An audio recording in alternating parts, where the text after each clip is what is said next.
இன்றைக்கு நம்ம எல்லாருக்கும் என்ன நினைப்பு அப்படின்னா, ஏதோ கடவுளுக்கு பின்னாடி வந்துட்டேன், ஏதோ நடத்துகிறாரு, கஷ்டத்தோட வாழ்க்கையை நடத்திட்டு இருக்கிறேன், பிரச்சனையோட வாழ்க்கையை நடத்திட்டு இருக்கிறேன் அப்படின்னு நம்ம நினைக்கிறோம். இல்லை, பல வேளைகளில் அங்கலாய்க்கிறோம், பல வேளைகளில் புலம்புகிறோம்.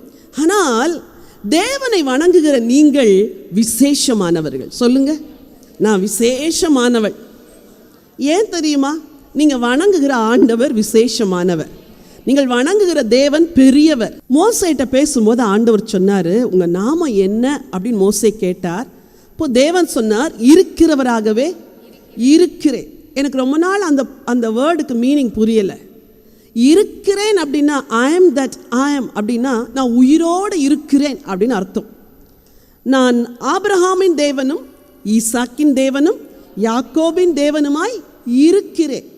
ஆபிரகாம் மரித்த பிறகு கூட அவருடைய குமாரனுக்கு தேவனாயிருந்தார், யாக்கோபுக்கு தேவனாயிருந்தார், அவருடைய பிள்ளைகளுக்கு தேவனாயிருந்தார். இன்றைக்கு உங்களுக்கும் எனக்கும் தேவனாயிருக்கிறார். இதன் பொருள் என்ன?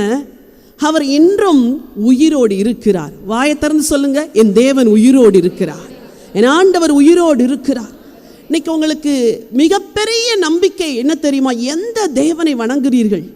உயிரோடு இருக்கிற தேவனை வணங்குகிறீர்கள், ஒரு மெய் தேவனை வணங்குகிறீர்கள்.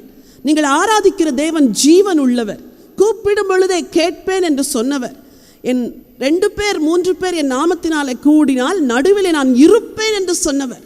அப்படிப்பட்ட ஒரு உயிருள்ள தேவனை நாம் வணங்குகிறபடியால் நீங்கள் விசேஷமானவர்கள்.